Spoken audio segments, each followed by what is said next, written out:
नमस्कार, मैं आसमान शाह। हमारे चैनल पे आपका एक बार फिर स्वागत है। एक और सरकार कहती है कि पेड़ लगाओ और पर्यावरण को बचाओ, लेकिन हम आपको बता दें कि मध्य प्रदेश में स्थित विश्व प्रसिद्ध बांधवगढ़ नेशनल पार्क में लकड़ी माफियाओं के द्वारा दिन दहाड़े पेड़ों की कटाई की जाती है। इसकी सूचना जब ग्रामीण देते हैं तो उन ग्रामीणों को लकड़ी माफियाओं के द्वारा धमकी मिलती है और इन सब पूरे मामले पर प्रबंधक मौन धारण करके बैठा हुआ है।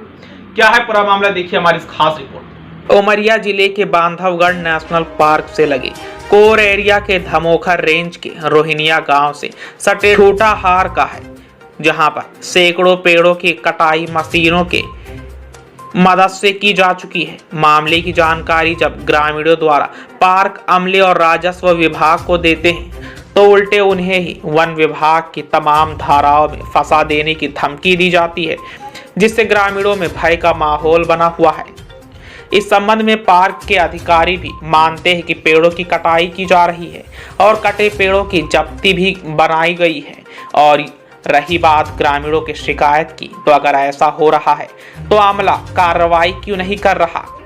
अब प्रदेश सरकार के मुख्यमंत्री यह कहते नहीं थकते कि अपने जन्मदिन पर एक पेड़ जरूर लगाएं, लेकिन इन सब बातों के बाद भी पेड़ लगाना तो दूर, लकड़ी माफिया पेड़ काटने से भी बाज नहीं आ रहे हैं। ऐसे में सरकार की बात सार्थक हो ना हो, पार्क में फैला प्रशासनिक अमले पर सैकड़ों सवाल जरूर उठ खड़े होते हैं। उमरिया से राजेंद्र मिश्रा की एक रिपोर्ट। सर, ग्रामीणों द्वारा यह जानकारी बताई गई कि लकड़ी अवैध जो कटाई है उसकी सूचना अगर हम वन विभाग को देते हैं, पार्क प्रबंधन को देते हैं, तो वो उल्टा हमारे ऊपर ही मामला बनाने की बात करता है। नहीं, ऐसा तो नहीं होगा, ना होना चाहिए। जो भी इंफॉर्मेशन देता है, सूचना देते हैं, भले वो अवैध कटाई का हो या शिकार का हो, दिनों हो रात हो, हम लोग, हमारे स्टाफ, डीडी साहब और एसडीओ रेंज ऑफिसर और डाउन बिलो जो अपनी मैदानी अमला है, उनको भी हमने पूर्व में बता के रखा है और भी बताएंगे कि ऐसे कोई मैसेज आता है तो उसको पॉजिटिवली ले और जाके उस मौके पे जाए, सूचना के आधार पर उसको मुआयना करें।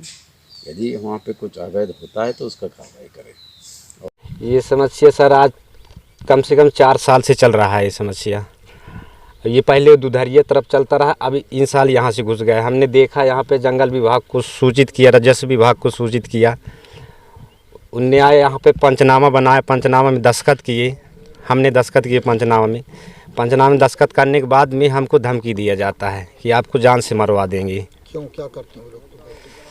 बोलते हैं कि आप क्यों दस्तखत किए पंचनामा में। ये विजय माड़ी का आदमी है सर, हम नहीं जानते हैं कौन लोग हैं, बाकी आदमी उन्हीं का है कि विजय माड़ी को क्यों परेशान कर रहे हो। हम लोग आज 4 साल से धंधा कर रहे हैं, हमारे धंधे में कोई टांग नहीं अड़ाया, आप कहाँ से पैदा ले लिए टांग अड़ाने लगे हमारे धंधा में। क्या धंधा करते हो बताइए?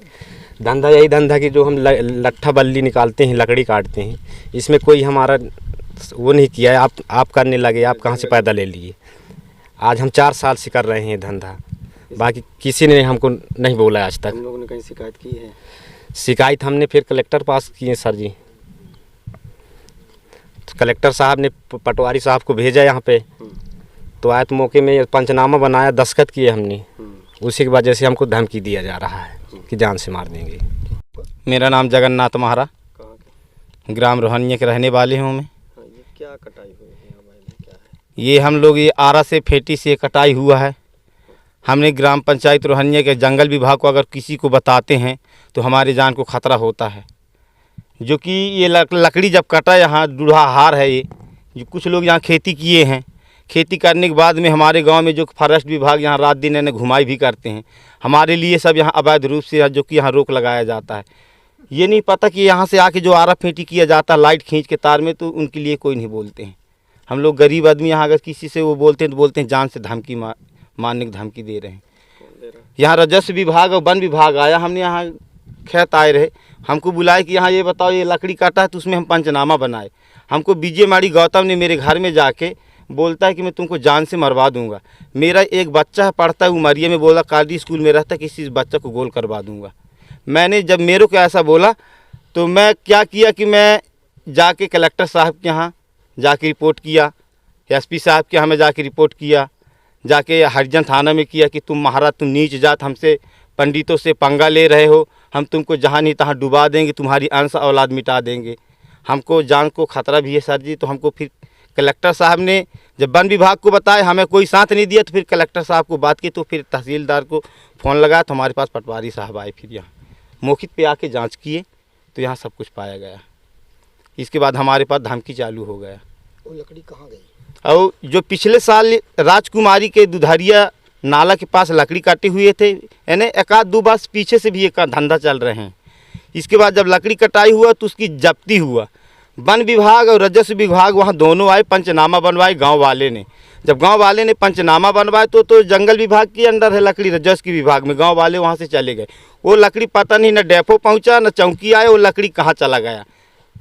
अब इसके बारे में जंगल वाले बताएंगे कि अब उनको छूट दिए हैं, ये कौन करवा रहा है, कौन परमिशन दे रहा है, इसके बारे में हम नहीं जानते। आपका कहना है जंगल विभाग की मिली भगत से हो रहा क्या? जी हाँ, उनको बताया भी जा रहा है, गाड़ी भी लग रहा, तो उनकी कोई सुनवाई यहाँ नहीं हो रहा। तो हम किसको बताएं, ये बताएं। हम अपनी जान मरवा ले, हमारे लड़के बच्चों को, हमको भी ये डर है कि आधा रात का कि कोई बम फेंक देगा। बोलते हम चीतर मार के तुम्हारे घर में फेंक देंगे, गांजा रख देंगे तुम्हारे घर में, अगर तुम ऐसे हमारे बारे में अगर बोलोगे तो। हमको तो गरीब आदमी, हमको कुछ में भी फंसाने की जालसाजी कर सकते हैं।